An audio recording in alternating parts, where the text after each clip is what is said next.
distance control. So do you have problems with that, or is it just something you want to tighten up and? Yeah, mostly just tighten up, just get a little bit more consistent, really dial it in. Yeah, that's good to do. So we have a few techniques. The first is I call it the clock technique. We're going to use a standard 56, what everyone has, 56 degree, and the distance can vary depending on how far you hit it. You'll see how that varies. So say we have a 40-yard shot. 40 yards is about to the lip of that bunker, right there. So the way I judge how far to hit the club, so we're going to use the 56, is how far back you bring the club. So it's different. I call it the clock method because you can go 8, 9, 10, maybe even 11, or 7. It depends on how far the shot is, what club you have. It could vary with what club you have. If you have a 60 degree, you might have to go a little farther back, hit it a little farther. So we're going to go for the lip of the bunker. That's about 40 yards. And for me, I'm going to use about a 9. So it's going to be parallel with the ground. That's something that you can use as a reference to see if you're on target with that. So right at the lip of the bunker.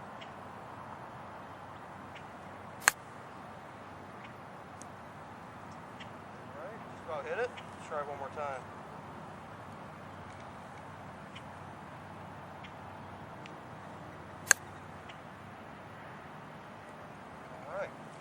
So that was my 9. That could be a 10 for Cindy. She may not hit it as far. Or an 8 for Max if he hits it a little further.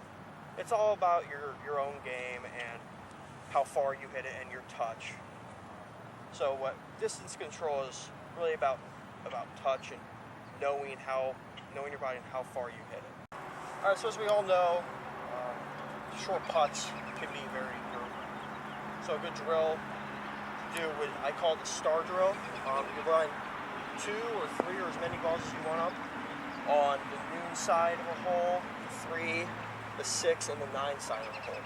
You go back as far as you want, as many balls as you want. And this will help you practice alignment and the short putts that come with it.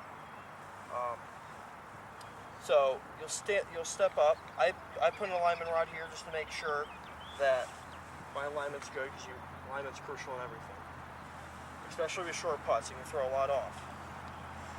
Step up. Step back.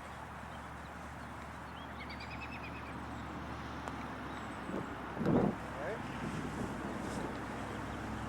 Then you go to here.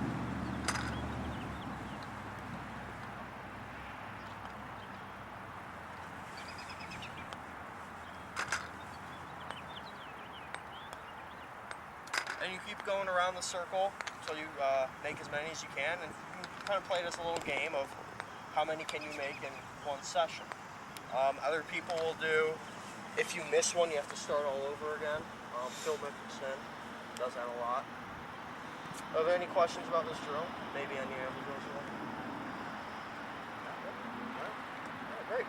So one drill I have for us today is to keep your body still during the putting stroke. That's crucial for consistency.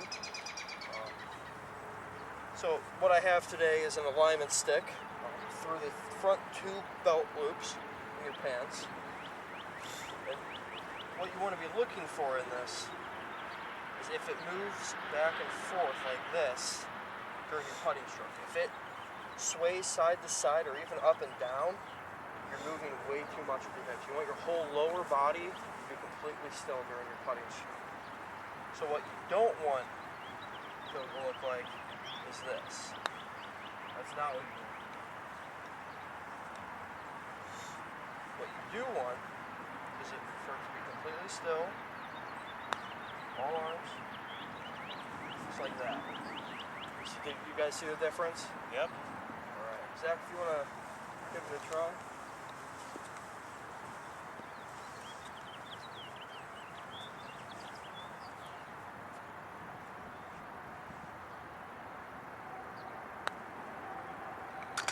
even though you made it, there was still some movement in your alignment stick. It moved a little back and a little forward. So you have just a little bit of hip sway in your putting stroke. Let's give it one more try. Just focus on keeping that whole lower body still.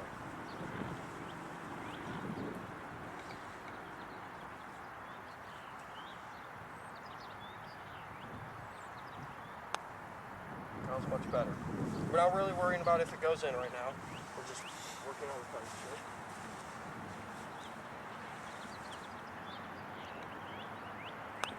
That was much better. Didn't move at all. It's a great drill to work on your own. It's easy to see if you're doing something wrong. Is there any questions you guys have? No. All right.